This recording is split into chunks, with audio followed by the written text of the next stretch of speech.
Perkenalkan, nama saya Feni Kusumawati Putri dari kelas 11 MIPA 1. Pada kesempatan kali ini, saya ingin membahas tentang materi teks drama.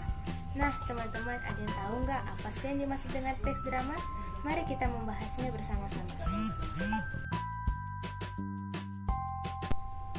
Pada materi teks drama yang saya akan bahas itu, yang pertama ada pengertian, yang kedua ada namanya struktur pada teks drama, yang ketiga ada namanya ciri-ciri pada teks drama, yang keempat jenis-jenis pada teks drama, yang kelima ada kaidah kebahasaan pada teks drama, dan yang keenam ada namanya unsur intrinsik dan ekstrinsik pada teks drama.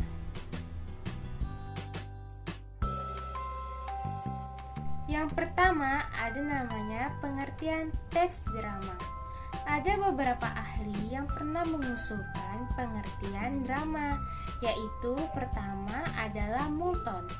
Menurut Moulton, teks drama adalah hidup yang dilukiskan dengan gerak drama yang menyaksikan kehidupan yang diekspresikan secara langsung.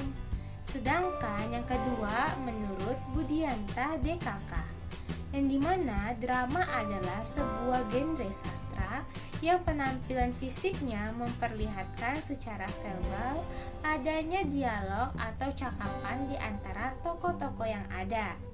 Yang ketiga menurut Creel dan Frendel, yang dimana drama adalah melukiskan suatu perbuatan yang dilakukan oleh pelaku cerita atau mencapai tujuan tertentu, di mana dalam usahanya untuk mencapai tujuan tersebut ia menghadapi hambatan dan rintangan dipertunjukkan lewat suatu cerita atau gerak dalam dialog tersebut. Jadi, kita bisa simpulkan beberapa pengertian di atas menurut beberapa ahli. Kita simpulkan bahwa teks drama adalah suatu pertunjukan yang membawakan sebuah cerita media yang digunakan untuk menyampaikan cerita tersebut melalui gerak dan dialog-dialog yang dilakukan oleh para tokohnya.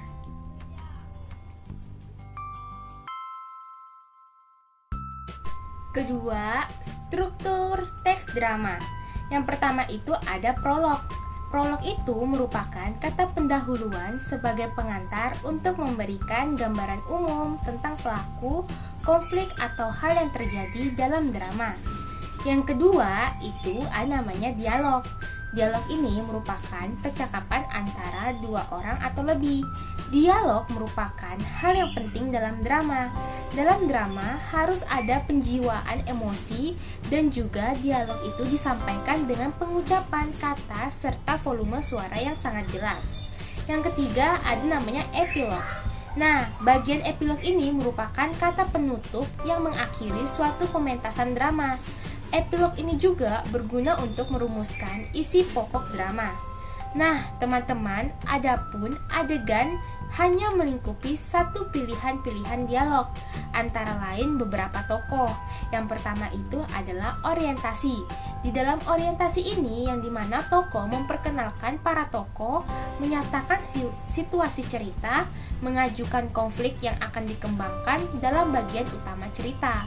Yang kedua ada namanya komplikasi. Komplikasi ini merupakan pelaku utama menemukan rintangan-rintangan antara dia dan tujuannya, dan juga mengalami keanekaan kesalahpahaman dalam perjuangan untuk mengulangi rintangan-rintangan tersebut. Yang ketiga ada namanya titik batas atau resolusi, yang dimana itu merupakan titik batas yang memisahkan antara komplikasi dan resolusi. Nah, biasanya ini sering disebut dengan klimaks. Nah, pada klimaks inilah terjadinya suatu perubahan penting mengenai nasib pelaku utama atau tokoh utama.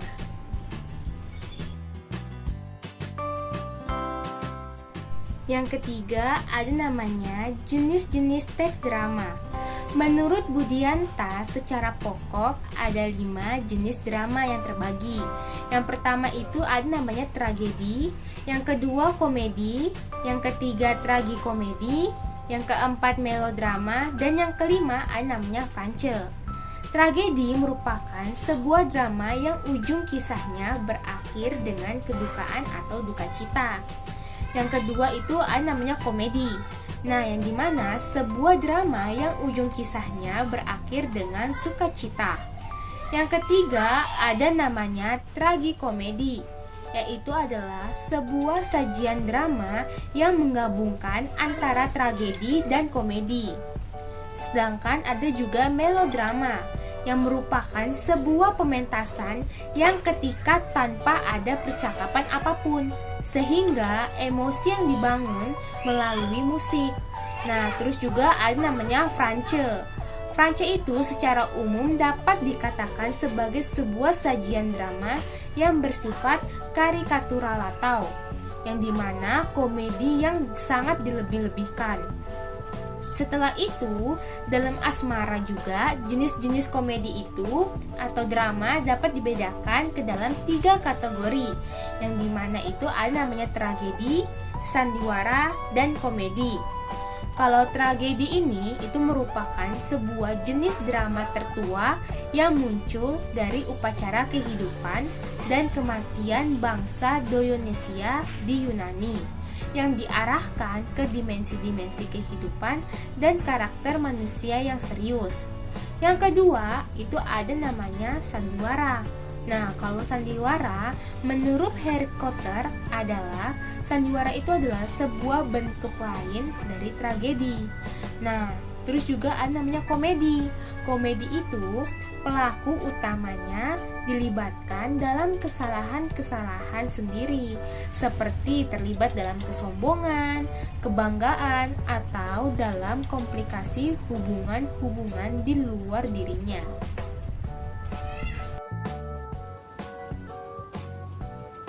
Jenis drama berdasarkan lakonnya.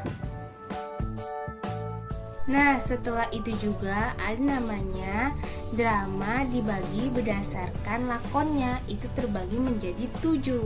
Yaitu pertama ada tragedi, yang dimana drama yang berakhir dengan kesedihan.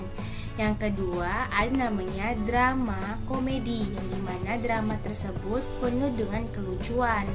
Terus juga ada namanya opera, yang dimana drama yang dialognya diiringi dengan musik. Terus juga ada namanya melodrama. Melodrama ini hampir mirip dengan opera, yaitu drama yang dialognya diucapkan dengan diiringi melodi atau musik. Setelah itu juga ada namanya France. France itu adalah drama yang menyerupai dagelan namun tidak sepenuhnya dagelan. Terus juga ada namanya tableau. Tableau adalah drama yang mengutamakan gerak. Para pemainnya tidak mengucapkan dialog, tetapi hanya melakukan gerakan-gerakan. Dan seterusnya itu ada juga namanya sendera tari. Nah, sendera tari ini adalah jenis drama gabungan antara seni drama dan seni tari.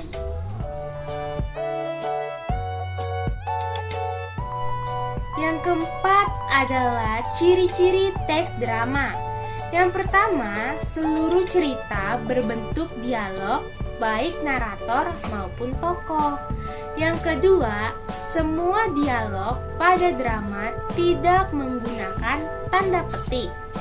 Yang ketiga, naskah drama dilengkapi dengan petunjuk tertentu yang harus dilakukan oleh tokoh pemerannya. Dan yang keempat, ada namanya naskah drama terletak di atas dialog atau di samping kiri dialog. Yang kelima, mesti ada konflik atau aksi. Yang keenam, ada namanya drama harus dilakonkan atau diperankan. Dan yang ketujuh, tempo masa kurang dari 3 jam. Dan yang terakhir, yang kedelapan, tidak ada ulangan dalam satu masa.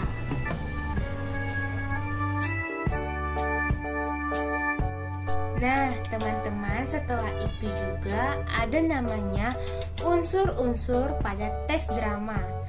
Unsur-unsur pada teks drama itu dibagi menjadi 2. Yang pertama adalah unsur intrinsik dan unsur ekstrinsik.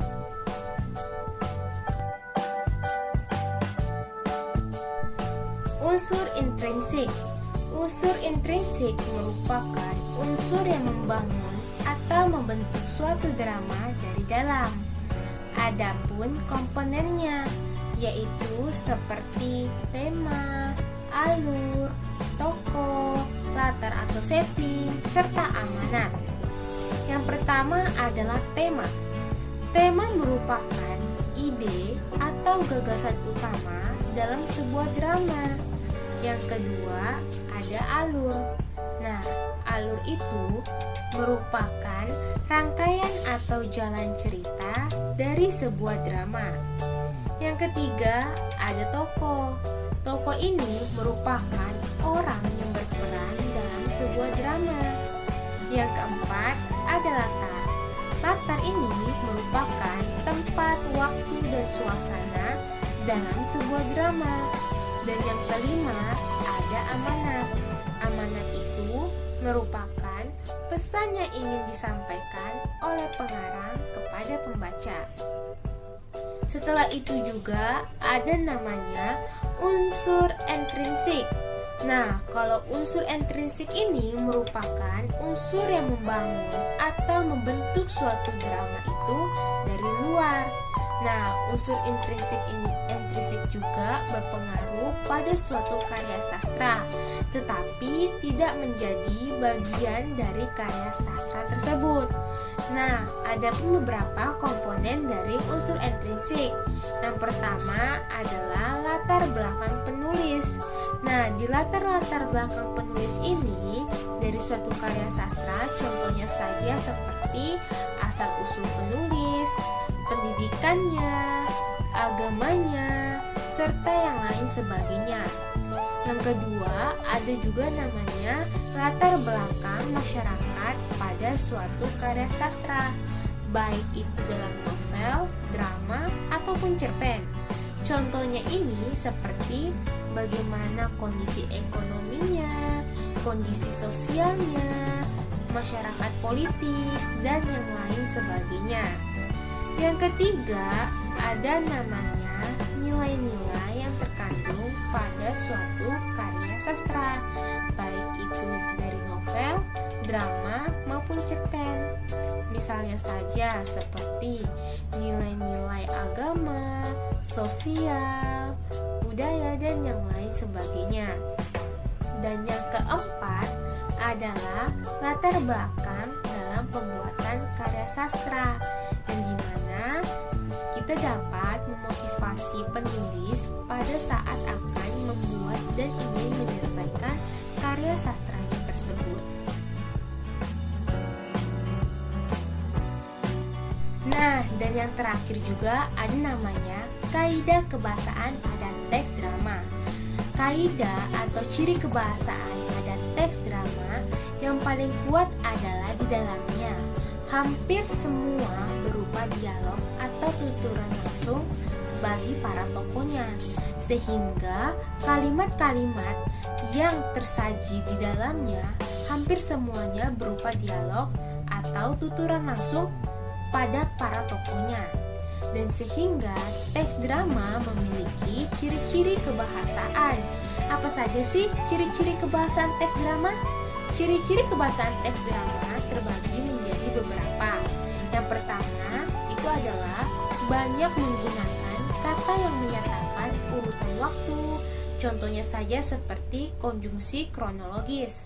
Contoh katanya seperti sebelum, sekarang, setelah itu, mula-mula, kemudian, dan masih banyak yang lainnya. Yang kedua, banyak menggunakan kata kerja yang dimana menggambarkan suatu peristiwa yang terjadi. Contohnya saja seperti menyuruh, menobatkan, menyingkirkan, menghadapi, beristirahat, dan yang lain sebagainya. Yang ketiga, banyak menggunakan kata kerja yang menyatakan sesuatu yang dipikirkan atau dirasakan oleh tokoh. Nah, contoh katanya itu saja seperti merasakan, menginginkan, mengharapkan, mendambakan, mengalami, dan yang lain sebagainya. Dan yang keempat, menggunakan kata-kata sifat yang dimana untuk menggambarkan tokoh, tempat, atau suasana seperti rapi, bersih, baik, gagah, dan kuat. Sekian dari video saya, kurang lebihnya saya mohon maaf, saya akhiri. Wabillahi taufik walhidayah. Wassalamualaikum warahmatullahi wabarakatuh.